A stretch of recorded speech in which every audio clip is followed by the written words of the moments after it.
Taste the Daily. Mesach Raja sir, சிறுபான்மையின் மக்களுக்கு பாதுகாப்பு அரணா இருக்கிறது யார் உண்மையிலே? அதிமுகவா திமுகவா? சார் உண்மையிலே பார்த்தீங்கன்னா அதிமுக தான் உண்மையான அரண். எப்படி எதன் அடிப்படையில் சொல்றீங்க? ஏன்னா அதுக்கு நாங்களே ஒரு உதாரணம். 3.5 வருஷம் திமுகவோட பிரயாணம் பண்ணோம். ஓகே. எந்த ஒரு காரியமும் செய்யலை. ஐயா சொன்னது போல ஓகே, பொருளாதார மேம்பாட்டு கழகம் எவ்வளவோ ஆரம்பிச்சாங்க. என்ன செஞ்சாங்க மக்களுக்காக? ஆனா நிறைய செஞ்சிருக்கோம் அப்படின்னு காமாட்சி நாயுடு சார் ஒரு லிஸ்டே சொன்னாருங்களே. சொல்லுங்க, நான் விவாதிக்க தயாரா இருக்கேன். 56 கல்வி நிறுவனங்களுக்கு வந்து நாங்க அந்த கல்வி நிறுவனத்துல கூட அரசியல் தலையீடு இருக்கிறது அப்படின்னு சொல்றாங்க. நான் திரும்ப உங்ககிட்ட வரேன். அவருக்கான நேரம் எடுத்த உடனே ஏதோ பண்ணலாம் இல்ல சார், நான் திரும்ப வரேன் உங்ககிட்ட. அது அவருக்கான நேரம் சார். எதையும் அனுபவிக்கல. 3 வருஷம் நாங்க பிரயாணம் பண்ணோம்.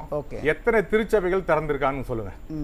கூட்டப்பட்ட சபைகள் எத்தனை கலெக்டர் என்ஓசி கிடைச்சிருக்கு. 2வது நலவாரியம் அமைச்சாங்க. டிசம்பர் 18ஆம் தேதி சிறுபான்மையினுடைய உரிமை நாள். அதுல நலவாரியத்தினுடைய உறுப்பினர்களுக்கு அழைப்பு இல்லை. ஓகே, இதுதான் சமூக நீதியா? இப்போ சிறுபான்மை நலவாரியம் அமைச்சாங்க. அதுல இருக்கிற உறுப்பினர்களுக்கு அந்த உரிமை நாள்ல அனுமதி கிடையாது. ஓகே, அப்ப எப்படி இது சமூக நீதின்னு சொல்ல முடியும்? அதாவது ஒரே ஒரு தவறு அதிமுக கிட்ட என்ன இருந்துச்சுன்னா, பிஜேபியோட கூட்டணி.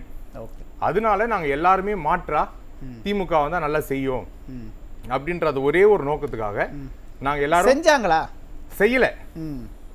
அதுக்காக அப்புறம் என்னைக்கு எதிர்கட்சி தலைவர் வந்து இன்றைக்கு இல்லை நாளைக்கு இல்லை என்றைக்குமே நாங்கள் பிஜேபியோட கூட்டணி இல்லைன்னு சொன்ன பிறகு போன ஆண்டு நவம்பர் மாசம் 28ஆம் தேதி கருமத்தம்பட்டியில எங்க தலைமையில ஒரு கிறிஸ்துவ மாநாடு நடத்தும்.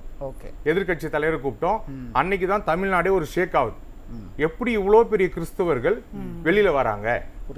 அப்ப ஆளுங்கட்சியா இருக்கும் பொழுது, ஆளுங்கட்சியில இன்னும் 2 வருஷம் 2.5 வருஷம் ஆட்சி இருக்கும் போது இவ்வளவு லட்சக்கணக்கான கிறிஸ்துவர்கள் வெளியில வர்றதுக்கு என்ன காரணம்? அதை பார்த்து திமுகவுக்கு ஒரு பயம் வந்துருச்சா? சிறுபான்மையினர் மக்கள் அதிமுக பக்கம் போயிருவாங்களோ அப்படிங்கிற ஒரு பயம் வந்துருச்சா? அதுதான் ஆரம்பம். அந்த கோயம்புத்தூர்ல நடத்தின கிறிஸ்துவ மாநாடு அண்ணன் வேலுமணி தலைமையில உனக்கு ஒரு பெரிய மாநாடு நடக்குது. எதிர்கட்சி தலைவர் கூப்பிடுறோம். ஏதாவது நான் கேட்கிறேன், ஈரோடு பிரச்சனைக்காக பல முறை அமைச்சரை பார்த்தேன். இன்னைக்கு இருக்கிற அமைச்சர் முத்துசாமி அவர்களை பார்த்திருக்கேன். முன்னாள் அமைச்சர் சிறுபான்மைத்துறை அமைச்சர் மஸ்தானை பார்த்திருக்கிறேன். இதுக்கு முன்னாடி இருந்து எல்லா மனோ தங்கராஜ் அமைச்சரை எத்தனை சர்ச்சு திறந்து கொடுத்துருக்கான்னு மட்டும் கேளுங்க சார். எத்தனை சர்ச்சு என்ஓசி கொடுத்து, சரி அது கூட வேணாம் சார், இவங்க சிறுபான்மை பாதுகாவலர்னு சொல்றாங்கல்ல, இப்போ பூட்டி இருக்கிற தேவாலயத்தை வரக்கூடிய 31ஆம் தேதி நைட்டு தேவாலயம் திறந்து சிறப்பு ஆராய்ச்சி நடத்த இவங்களால முடியுமா முடியாதா? ஒட்டுமொத்த சிறுபான்மையின மக்களுக்கும் திமுக மீது ஒரு அதிருப்தி உண்டாயிடுச்சு. வந்துருச்சு சார், தாராளமா வந்துருச்சு. எல்லாருக்கும் அதிருப்தி. இதுக்கான தீர்வு என்ன கிடைக்கும் சார்? இதற்கான தீர்வு வரக்கூடிய 2026ல ஒரு ஆட்சி மாற்றம் வரும். சிறுபான்மை மக்களுக்கென்று ஒரு நல்ல தலைவரை மறுபடியும் எடப்பாடியாரை தேர்ந்தெடுக்க மக்கள் ஆயத்தமாயிட்டாங்க. அதுல எந்த மாற்று கருத்துமே இல்லை.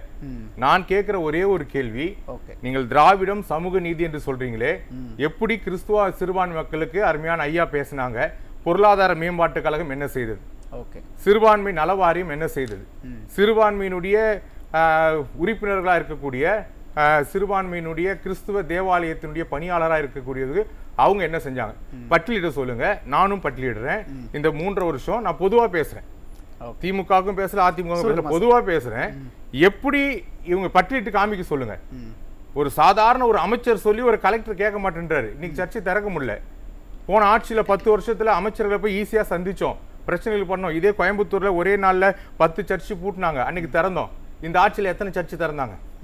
எத்தனை சர்ச்சை இவங்களால திறக்க முடிஞ்சிச்சு? செய்யலையே. அப்ப எப்படி எங்களுக்கு சிறுபான்மை மக்களுக்கு பாதுகாப்புன்னு சொல்ல முடியும்? மொத்தமா திமுக மேல அதிருப்தி வந்துருச்சுன்னு சொல்றீங்க.